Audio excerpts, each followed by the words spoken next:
All right. So, hello everyone. Thanks for attending this presentation. My name is Maritza Rubio. Um, I was invited by Francesca, and I'm really pleased to introduce you a little bit of my work in AI and my experimentations during this period. Um, just a little bit an introduction about myself. I'm an architect. I'm based in London. I've been living here for almost 6 years, and basically what I am done during these years is all related to architecture. But I was always been keen on fashion and really curious about new technologies. I study at Architecture Association, and they basically inspire me by experimenting and knowing new tools. And recently, 1 year ago, I started to do some research and some exploration with AI, and in particular Midjourney. I think maybe everyone might be familiar with that tool, but if not, I will later on explain a little bit my workflow. So I wanted to talk about how an architect visioned seeing fashioned in the present and in the future. So I just make like this sort of like diagrams to explain that right in the past we were like exploring well, knowing that the fashion always was related to traditional techniques, as you can see a civil machine plus the brain of the human beings. And after that, nowadays I kind of had the feeling that we transformed that civil machine to a new stranger, which is like AI. And basically I did realize that probably in the future that will become sort of like a replacement for human traditional techniques to something more like hybrid related to machines and robots. So I feel that these AI tools can be really useful for fashion in the coming years. I did an exploration about what sort of like pros and cons are for fashion in nowadays, and I did realize that I was asking actually ChatGPT, because everyone when they go to Google search, they trying to ask everything that you are curious about or you don't know what are like the trends in nowadays. So I was asking ChatGPT what are the pros and the cons of traditional fashion and AI fashion, and I got surprised because what the machine was telling me is that the human creativity can't be replaced by these new tools. And the craftsmanship, of course, is also not replaceable. And one of the cons, of course, things that you assume that are still like a limitation for humans' capabilities is like the slow production, how you can create garments in a manual way with sewing machines, with sort of like traditional techniques that take days, months, even years to create a piece of haute couture or of a garment. So the high cost, the slow production, the complexity of the fabrication of that fabrics That's something that I was expecting that it could give me as a feedback. And then I asked ChatGPT what are the pros and the cons of AI fashion. And when I go directly to the cons, of course, there's like a conflict with the data privacy, because nowadays we are just asking all these sort of AI tools like our thoughts, our keywords, or our like even our knowledge about fashion. And it's true that we don't know that there's a knowledge pool that AI is learning, and but it's also is consuming our creativity in that aspect. So it's kind of like bias between free tools, use tools, and also data privacy. So I was kind of like interested in like exploring this sort of like pros and cons about fashion. But also one of the pros that I was really surprised is like the sustainability. They included that AI fashion can be sustainable versus what we nowadays struggle is the that fashion is apart from construction, it's also one of the most pollutant industries in the nowadays the fashion.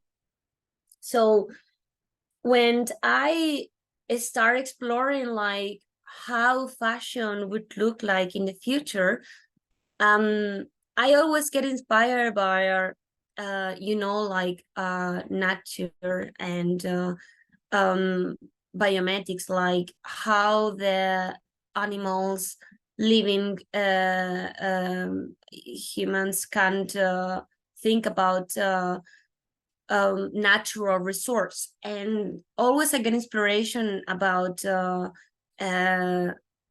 in this case marine creatures, that they have like these stranger shapes and this natural lighting, and it's something like it's kind of like being transferred to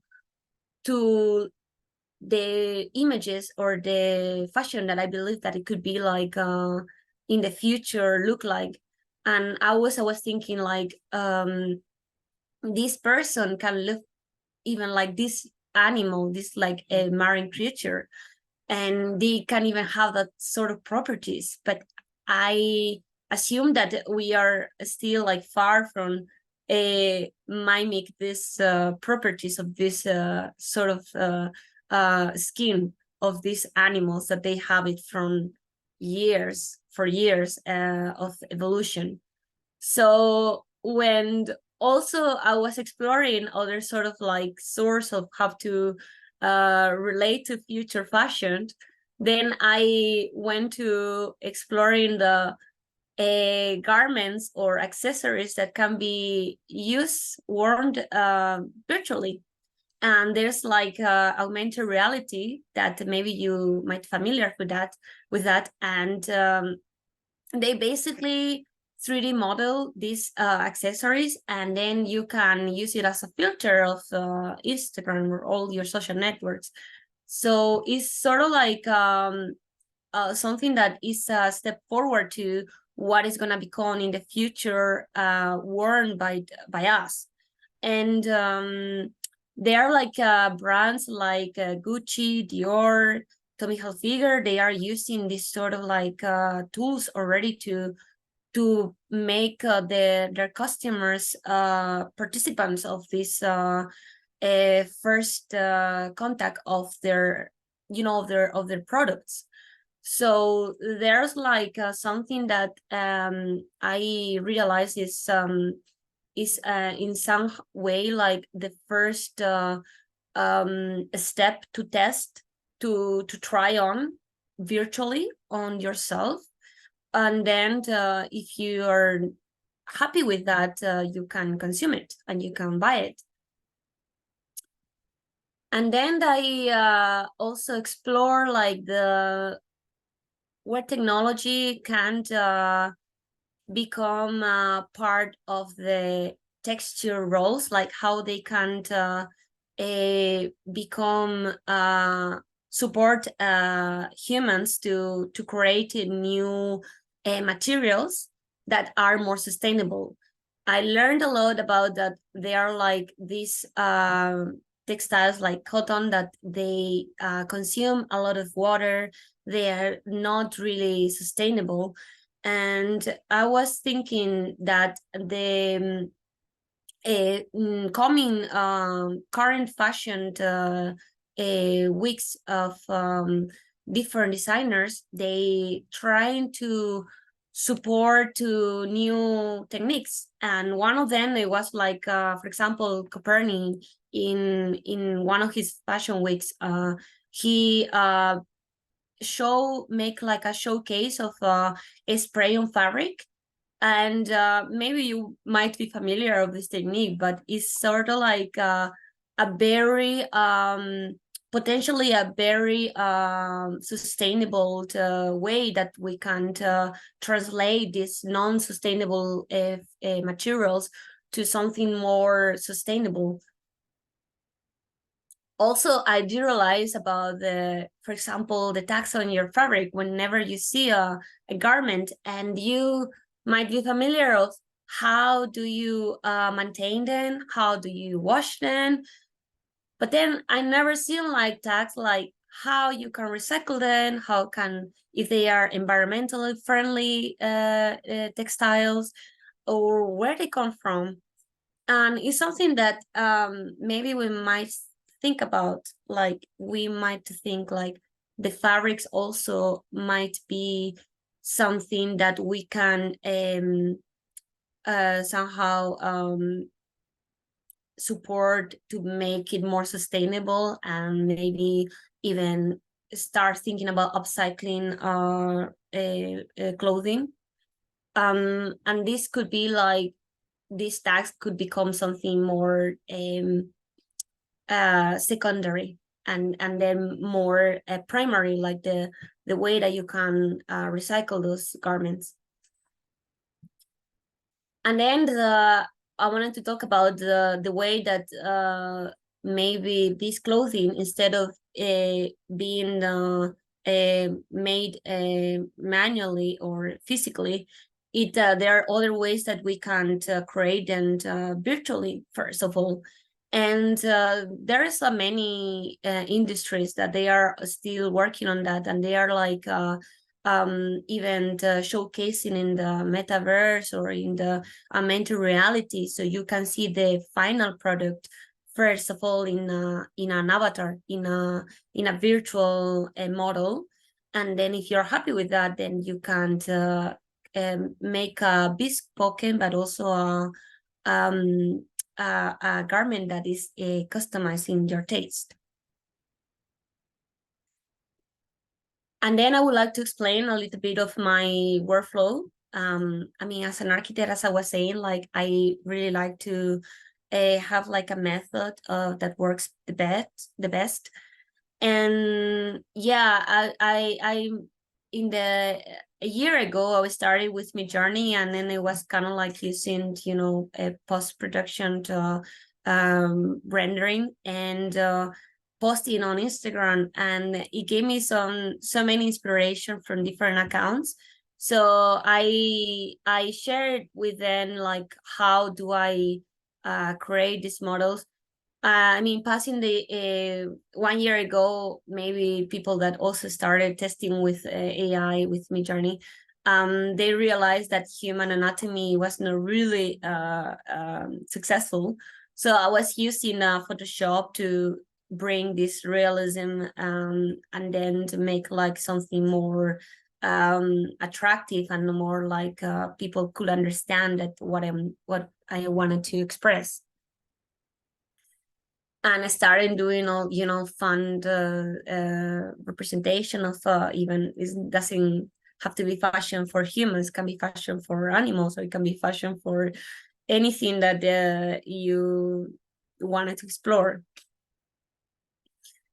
And right now, currently with Midjourney, you can see that this is not needed, this post-production. You can't even have a perfect face, perfect arms. You can understand the whole anatomy of the model.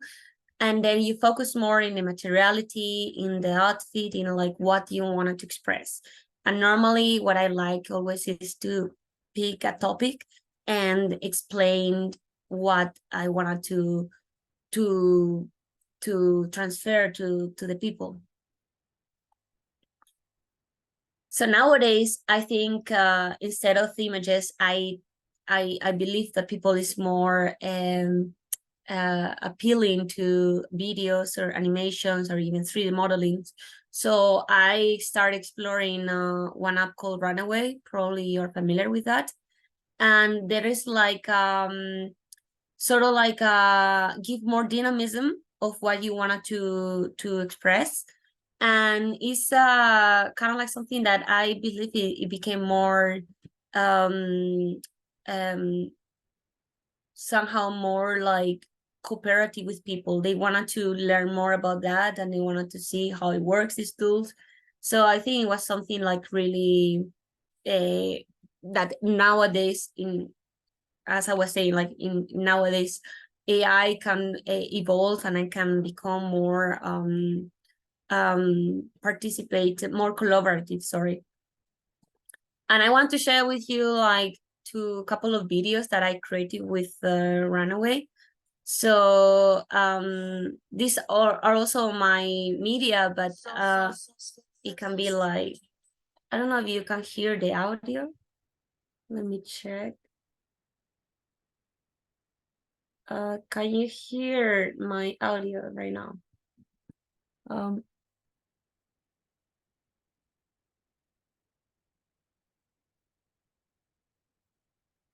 okay, I will just post it and then we show you.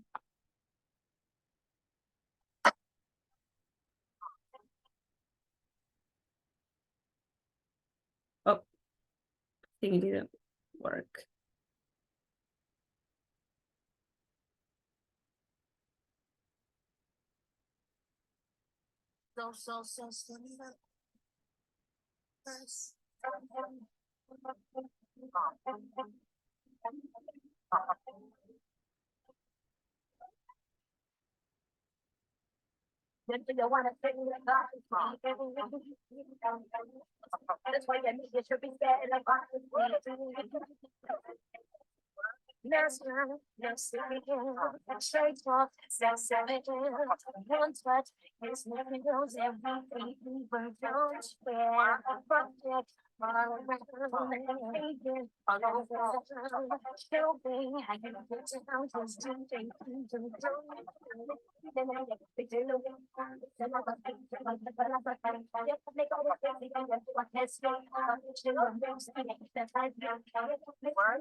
Can everyone hear me?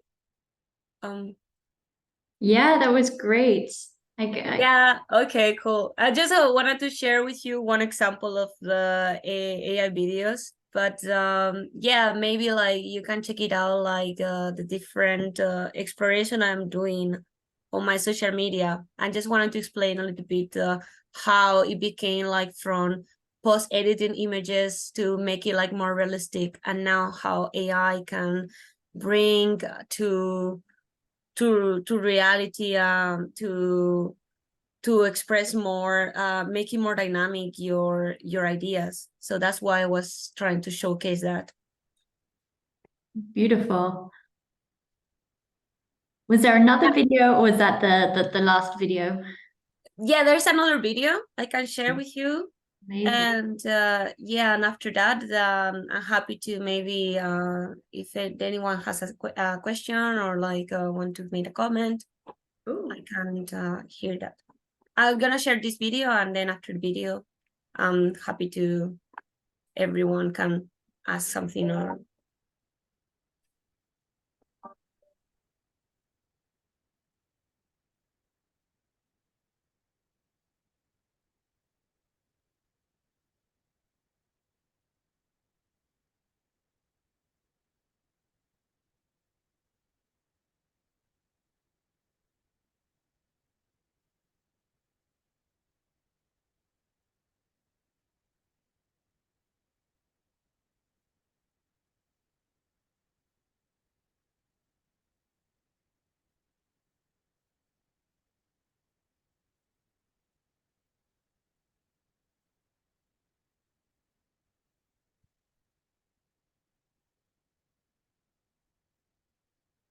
And yeah, that's all. It's just reels, but I wanted to show like this is a series of images that they were like gathered together in one single video, but they are basically clips of maybe 4 to 8 seconds.